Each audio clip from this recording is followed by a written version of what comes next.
Hi everyone and welcome to Sheer Edge Training. Today we're really lucky to be talking to Claire Leer. She's a senior lecturer from the University of Northampton. Hi Claire, nice to have you with us today. Hi Karen. How are you? Yeah, I'm really well, thank you. You? Yeah, good. Yeah, we're glad it's sunny where we are today because we've been kept up inside for 2 days entertaining, so we're happy that there's some sun shining today for us to get out and enjoy. Yeah, we have been so lucky with the weather, haven't we? I know, yeah, so fingers crossed a couple more days of sunshine and that'll keep us all happy. So today we're going to be talking to Claire about event management from the university student perspective. So Claire, just for the benefit of our viewers and listeners, can you just tell us a little bit about yourself, your background, and kind of where you have got to today? Yeah, sure. So when I did my degree, there was no such thing as an events management degree. I did a business studies degree, and as part of that degree, I had to go and work in industry for 12 months. And I got a job in a company, and it ended up that I was doing public relations, but also organising exhibitions for the company around the UK. Yeah. And that's when I got my bug for events management. And I thought, this is what I love this. This is what I want to do. So I returned to university for my final year and I specialised in marketing. Mm-hmm. That company that I'd worked for offered me a job when I graduated. So that is the beauty of doing a placement, and that's what I say to my students now. And I worked for that company for a couple of years, and then I moved to work for Avon Cosmetics, which I would think most people have heard of Avon. Yeah. And most of my time was spent working in their overseas business development department, and I was lucky enough to travel the world organising conferences, product launches, road shows, incentive travel. Yes, I worked for Avon for 11 years. And then in 2006, they had a global restructure.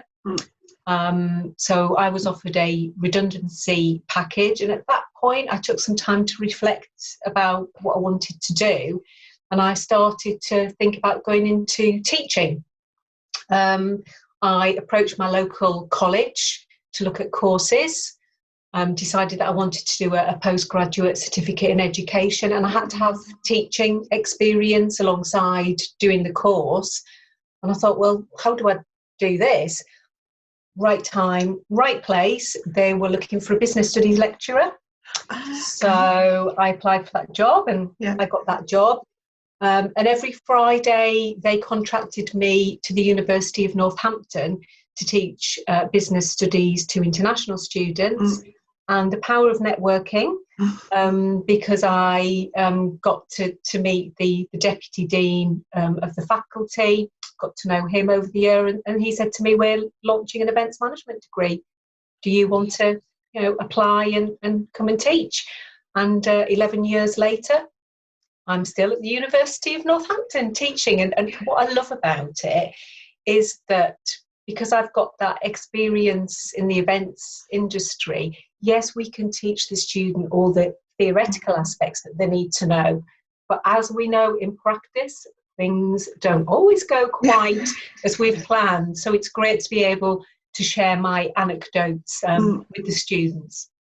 Oh, that's fun. That's really interesting, isn't it? Because it often shows it's just being in the right place at the right time with the right connections, doesn't it? And having the confidence to say, oh yeah, you know what, I'm going to have a career change, I'm going to do this, and actually just taking a leap out of your comfort zone and just going for it. And I think that's the thing with the events industry in general, isn't it, that it's all about connections, it's all about making connections and keeping in touch with people and just being confident to say this is what I'm doing or this is what I want to do, and just seeing where it takes you. But I think you are right. Lots of students, they're fantastic when they graduate. They've got all the knowledge and they've got all the skills, but what they need is those, like you said, anecdotes about this is actually what happened. So you planned your event properly and then, it rains, or there's a train strike, or your speakers don't turn up. And that's really when your personality and your training comes into place. So yeah, I can imagine that they must be loving your little stories about all over the world as well. Yeah, they probably get quite bored actually, because I probably repeat myself quite a lot. But I mean, when I joined the university, because I came from industry, I was very passionate that students got that hands-on experience. Because in my view, yes, you could be a graduate and have that qualification, but if you haven't actually been there and done it, and actually running an event is where a student develops so many skills. So I actually took over sort of leadership of the course after I'd been there a couple of years, and I introduced an event every year of the degree. Because there are some university courses where the students don't run an event till the final year. And what we do at Northampton is we sort of build them up slowly. So in the first year, they do a themed quiz night in the Students' Union. Okay, it's a small event. I say that sometimes 100 people will turn up to these quiz nights, but it's just an opportunity for them to have a go, to put their planning documents, in place, and to learn from it. And actually what I say to the students is, it's when things don't go right, that's when you're going to do most of your learning. And then in the second year, we allow them to run an event of their choice, and it has to be off campus. So we don't run a specialist course at Northampton. So this is where maybe if students want to go into a sporting event, they could do that, or a music event, an outdoor event, a charity event. So the choice is theirs in the second year. So again, we kind of expect something a little bit larger scale than the first year. So that's building up and developing those skills and negotiating with people and talking with people outside the university. Third year, they can go and work in industry for 12 months. And then final year, they actually run an event for a client. So most of these clients are local charities, because we're very passionate at Northampton about giving back to our local community. So my contacts at the charities will come in and brief the students on the sort of event that they want, and then the students will work with that client and develop really important client management and relationship skills in the final year, so that final event that they run is something that's kind of larger scale. So, maybe 500, 1,000 people will attend their event. And for me, it's about them having something very meaningful on their CV when they leave Northampton. And also you kind of protected them, haven't you? You're not still in your first year. You've just got to do an event for 1,000 people. Actually, it's a really nice build-up for their skill set and their confidence to get to their final year and go, yes, you know what, I'm going to do this massive event, and they've already got the skills that they need to do it. And it must be a massive confidence boost when they put that together and you sit down afterwards and go, oh, I've done that. I know, it's fantastic. And it's wonderful watching them grow and be on that journey with them, and that's where I get my job satisfaction from. I mean, I do miss that about the events industry, that you could have been working on an event for 9 months a year, and then you've seen it come to life. You get such a buzz, don't you? Well, I get my buzz now from going to the student events, and actually I just feel so proud that they've gone on that journey. They've developed so much throughout the degree, and then seeing them put on these events it's really rewarding. Do they get to manage budgets? So when they're doing kind of their second and third year events, is that part of their course as well? Yeah, absolutely. I mean, we don't actually give them a budget, but for me, that's actually part of them developing their skills in terms of getting sponsorship, approaching organisations for prizes for free. Okay. So I think that's a really, really important skill that they need to develop. I think what I've noticed about this generation is they're not used to picking up the phone and talking to people. So when I came into the industry, that's what I did. I'm afraid email was just being introduced. I sound like a dinosaur. So for me, it was all about talking to people. And that's why actually it's more of a challenge. And it's pushing them out of that comfort zone to go and approach companies and organisations and have those conversations. I mean, all of the events are for charity that we do first, second and final year. So the charity will produce a letter for them to prove that this is what they're doing. And actually, some of them have had incredible success in getting sponsorship for their event. And I don't think that they would have done it if we'd said, well, here you are, there's a budget, or if their client said, there's a budget, and our clients who are charitable organisations say, we don't have budgets no, for events. And if you need money to pay for things before the event, you've got to think about some pre-event fundraising to raise that money. I like it a lot. It's sort of more of a challenge that they've got to go, but it helps develop their confidence and their skills in negotiating. I think it's interesting you said about people not picking up the phone, because I was working with a client for our situation that we're in now, and I'm very much like you, that I'd rather pick up the phone to somebody and ask a question than email them, because actually an email can be ignored or it can be read but forgotten. If I only need to ask you a couple of things, it's much better to ring the person, because then they get to hear your voice, you get to bond with them, and you get to build rapport. So actually when you need something, it's easy just to pick up the phone, whereas I think a lot of the younger generation maybe are not used to that, because everything's so instant, like you send a text message or a WhatsApp, or it's you not do natural for them. No, that's it. So I think that's a really positive thing, that to encourage them to be more face to face, and just pick up the phone, or just go and see somebody, arrange to go and have a coffee with them, because your relationship will develop much more quickly with them. So the situation that we're in now with COVID-19 and the lockdown, how have your students reacted to this? What are they doing course-wise? How are they working? And just generally, how are they with this situation, would you say? Yeah, I think really the main impact was about 60% of our students hadn't actually run their event. So that was really difficult, sort of saying to those students, your event's cancelled. Especially because they've been working on them since last September. And as we know, that's the fun bit, isn't it, actually, putting on the event. I think especially hard for our final year students.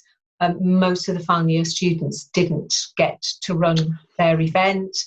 And initially, sort of a lot of worry, what's going to happen? How are we going to do our assessments, because we haven't put on our event?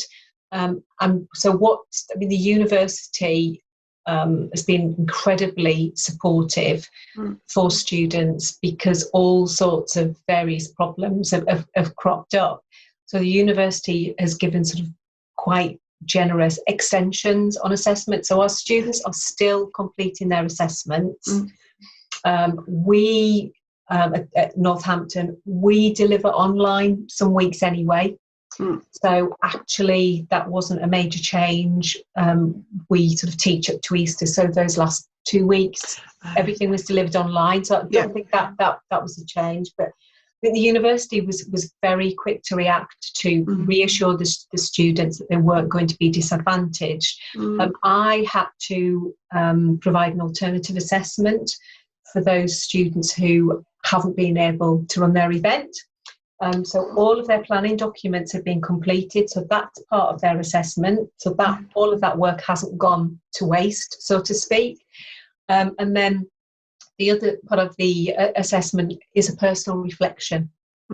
So wanting the students to actually reflect back upon their experience of planning their event, what they've learned. They have to give each other peer feedback as well, and their clients have given them feedback to help them with that.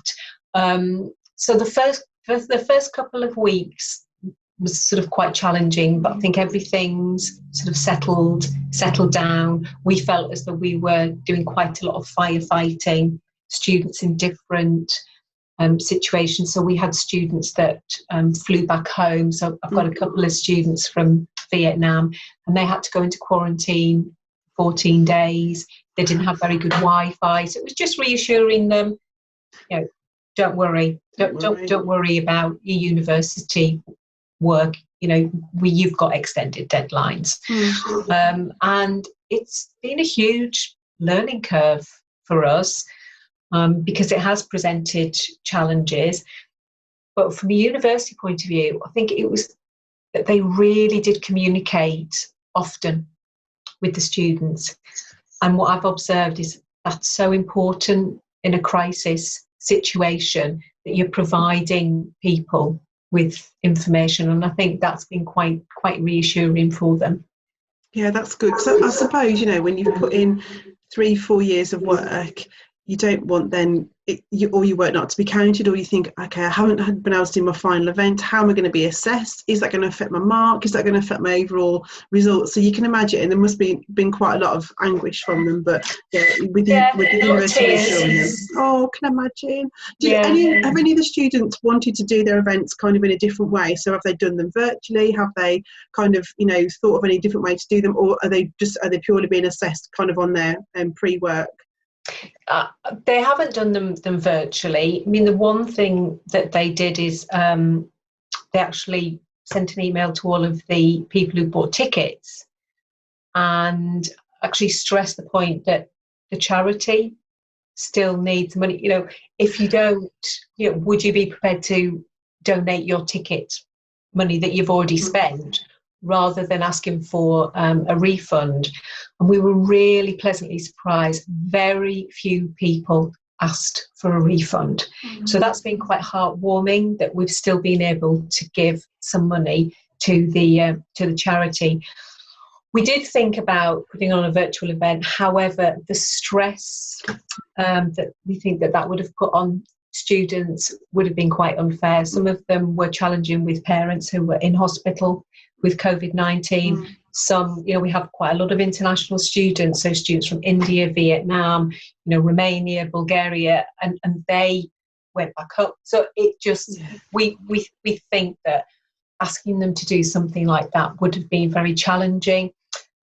I think the beauty of our course, because the students do run an event every year, and actually a lot of them also do a lot of volunteering outside of their course.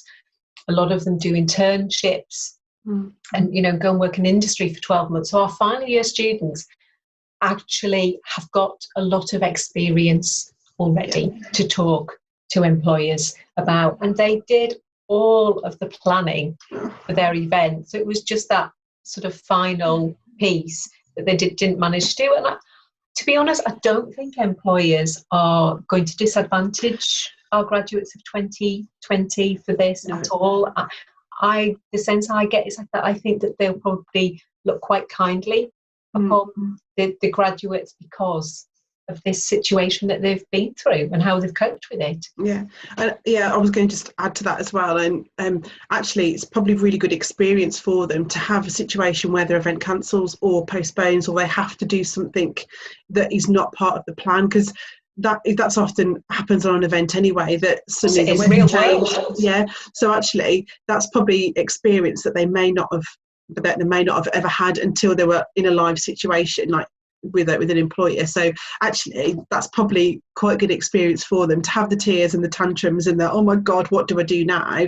But then they've come out of it, and they'll be even more prepared for when they go into industry. So you've got to look for a positive, haven't you? I think in an event situation, don't be upset by it. It's just one of those things. And it's how you overcome challenges, isn't it? As you say, in the events industry, actually a lot of what we do is problem solving, isn't it? And coming up with those solutions and making decisions.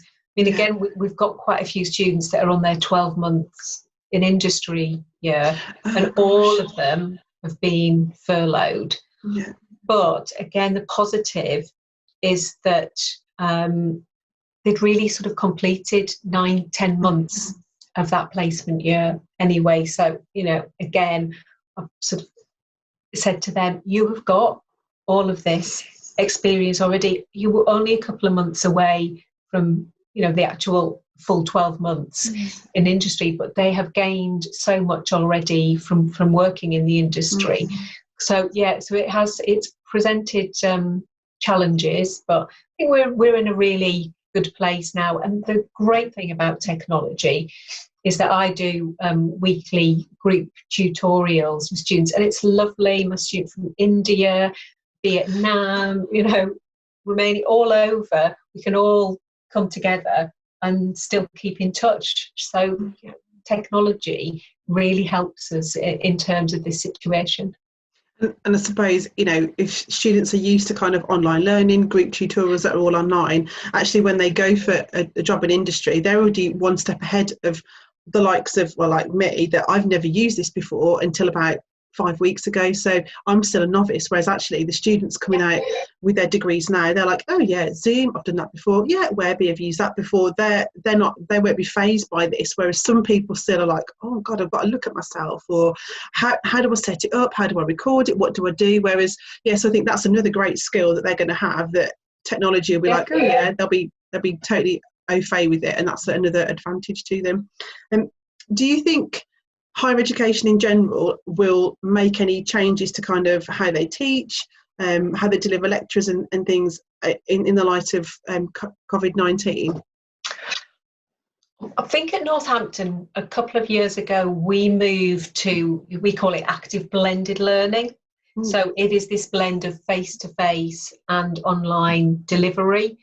We don't do big lectures. I haven't done big lectures for a number of years because, the research tells us that me talking for an hour to 100 students, they're not going to retain that information. So we teach as some small workshop groups, sizes about 20, 25. And as I said, some weeks we do this, we use an online tool for our teaching. So I think maybe some staff might do more online delivery. But I think for those universities who haven't been blending their teaching in terms of face-to-face online, I think possibly they may do more online delivery. One of the workshops that I did, I actually got higher attendance online than I did in the face-to-face class the previous week. So I don't think sort of for us, it's a massive change because it's something that we've been doing for the last couple of years anyway. Yeah, I've got a couple more questions for you. Just with regard to the course that you teach, to what extent does it cover the production elements of an event? And if it does, how is it taught? And do you get any contribution from industry? Yes, we're always bringing in guest speakers from industry. We actually employ some associate lecturers who are working in industry, and they'll come and teach on some of the modules. So our students, they have this sort of practical module every year that runs along all of their other modules that they do sort of on marketing and finance and risk and health and safety and all of those other things. So in terms of event production, that is very much taught in that practical module. As I said, we're not a specialist course, so we attract students and we say, come onto this course with an open mind. You might think you want to go into weddings, but actually by the end of the course, you might decide that you want to go into corporate events. Some people come onto the course and they want to do festivals, and then they'll go and work at a festival and they'll stand out in the rain. And then they'll kind of, no, it's not for me. So that's what we're about. And kind of as it gets to their final year, obviously very much the production is very much centred about the type of event that they're doing. So, whether that be outdoor, indoor. So we tend to tailor very much the support and the teaching around the particular event that the students are running. So one final question. The students, where have they ended up? What kind of jobs have they taken once they've graduated? Whoa! So after 11 years of teaching, all areas of the events industry, but also they've moved into other sectors. Quite interesting. Quite a few have gone on to be teachers. When I say teachers, I'm talking primary, secondary school. So there's something there, isn't there, about the type of person that's attracted to events. I see this as a very much a caring profession, the same as teaching. I've had students that have gone into marketing, into product development. And what we say to our students is you have to develop so many skills to be an effective event manager, but those skills are transferable into other sectors. So even if they get to the final year and they think, I'm not sure if I want to do this, don't worry. You can transfer those skills into other sectors. Students have gone into sales, recruitment. It's another one. Quite a few graduates have gone into recruitment. So what I say to my students is, you've developed so many skills, and also I think this is an opportunity for the graduates of 2020. Think about doing a master's degree.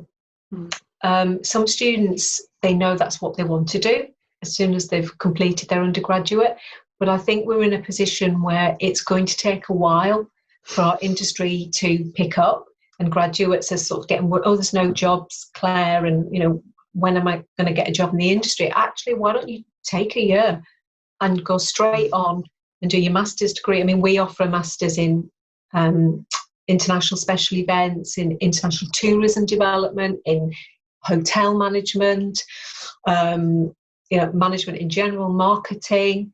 So, this actually could be an opportunity for them to say, right, while things settle down, and give the events industry that time to pick up where there are jobs available for graduates, that they could spend that time wisely by September enrolling and doing a master's degree.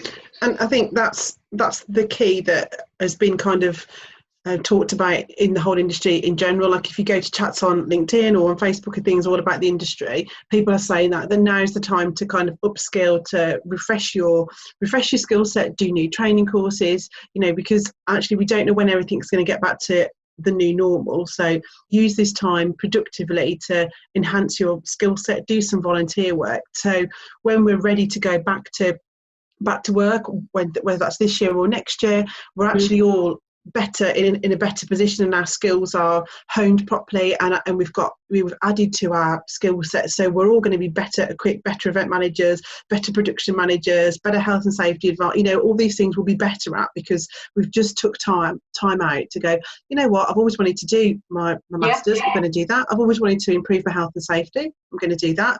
I want to learn a little bit about graphic design, I want to learn some marketing.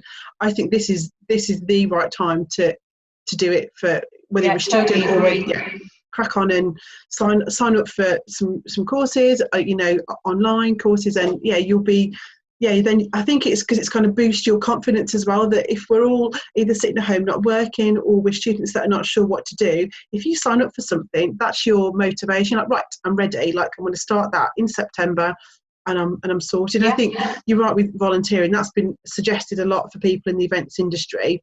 Actually go and talk to your local charities and see if you can do anything to support them. Can you organise, like coffee mornings, like virtual quizzes, virtual cupcake making, or whatever you can do, because then that's all really good on your CV that you've took time out to support, where support's needed. So I think exciting times. I think now we're moving into that people have kind of got over the shock of what's happening, and now it's like, no, let's just get this sorted. I'm going to get my thinking head on and make myself completely and utterly employable, and you can't do without me because of my skill sets. Yeah, absolutely. Oh, well, Claire, it's been really lovely to talk to you. It's been so interesting hearing about the university and the course and the students and things, and we wish them all like the best of luck with whatever they decide to do in the future, and if they need any help and advice, I'm sure any of us at Sheer Edge will happily give them advice. Thank you, Karen. It's no problem at all, but thank you for today, really appreciate it. All right, you're welcome. We'll see you soon.